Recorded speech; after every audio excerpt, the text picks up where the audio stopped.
这是大坝决堤的恐怖场景，它们的冲击力巨大，使下游几乎夷为平地。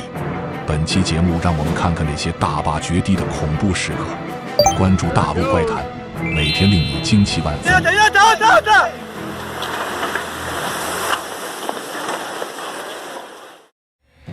！2019年1月25日，位于巴西米纳斯吉拉斯州布鲁马迪尼奥东北9公里处的布鲁马迪尼尾矿坝突然发生破坏，导致灾难性的泥石流迅速向下游流动。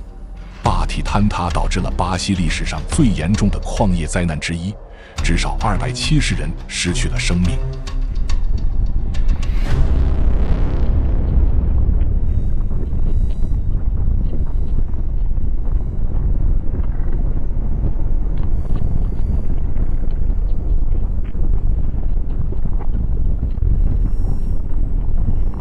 根据调查结果显示，这次破坏是由坝体材料内部的静态液化导致的，再加上坝体内存在较不渗透的细粒尾矿层，导致坝体水位较高。米纳斯吉拉斯州政府已向法院要求赔偿与大坝溃坝有关的物质损失和精神损失约583亿美元。与这些钱比起来，受灾的民众似乎更希望亲人能够陪在身边。每到纪念日，受难家属们就聚集在一起哀悼逝去的亲人。2018年7月23日晚，老挝东南部阿苏坡省蓄水量超过50亿立方米的水电站大坝发生坍塌。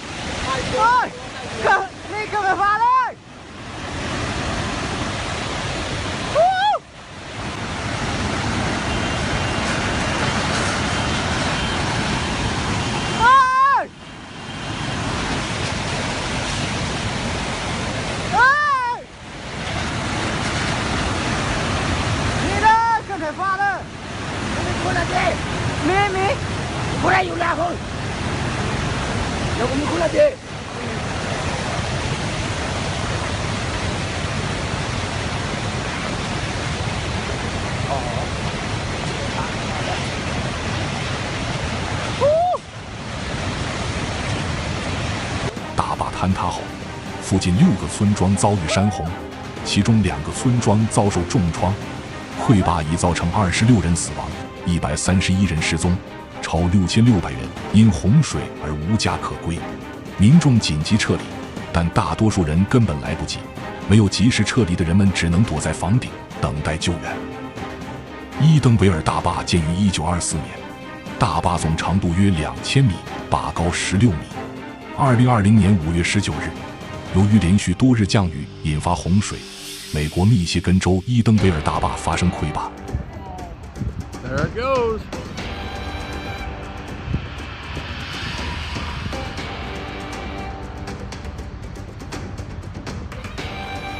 位于该坝下游的桑福德湖坝受到溃坝洪水的冲击，于19日晚发生坍塌。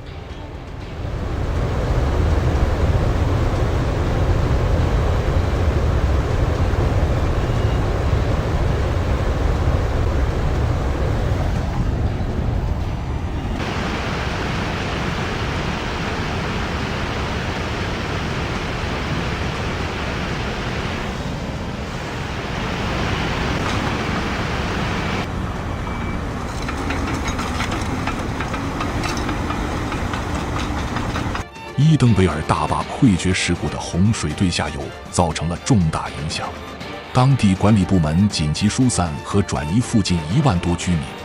大坝的最终溃决产生于坝身滑坡破坏，导致坝体滑动破坏的原因主要包括上游高库水位的荷载作用、坝体的渗透破坏、坝体较高的渗流浸润线、大坝土体剪切强度的降低等。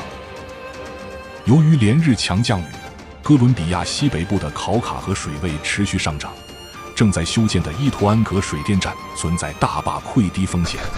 2018年5月16日，水电站所有施工人员被疏散，官方还向河流下游的12个市县发布了人员疏散意见。不久后，由于大坝难以承受压力，最终造成了严重的决堤事件。Papi, hazle al 5.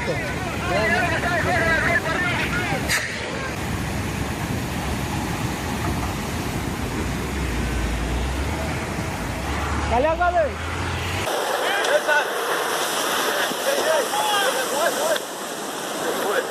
César, dale, yo, este huevo no.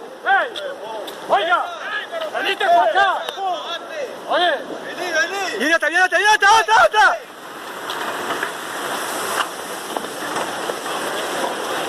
Ahí está en el rizado ese. Diego.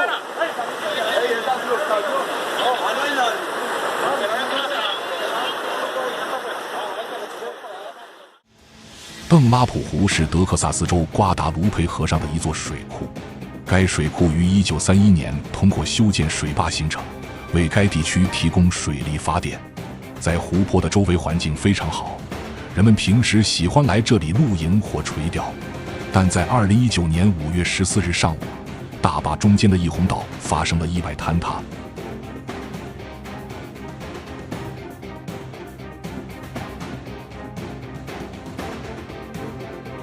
几乎在1天的时间里，湖水就全部涌了出来，在下游的群众遭受了灭顶之灾。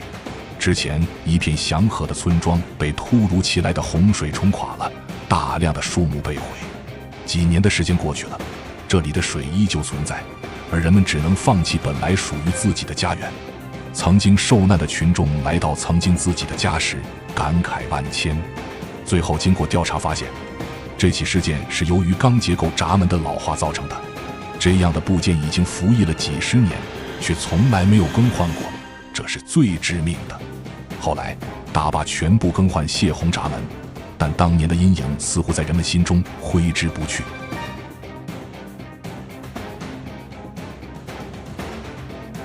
2019年1月25日，在巴西东南部的米纳斯吉拉斯州布鲁马迪纽市发生溃坝事故。巴西米纳斯吉拉斯州的山谷矿业公司运营的一座水坝倒塌后，引发了巨大的泥石流，冲垮掩埋了下游居民的住所以及大量建筑。这里所释放出的溃坝物质，造成了该国近期历史上最严重的环境灾难。此次的溃坝事故导致58人死亡，另外估计有多达300人失踪。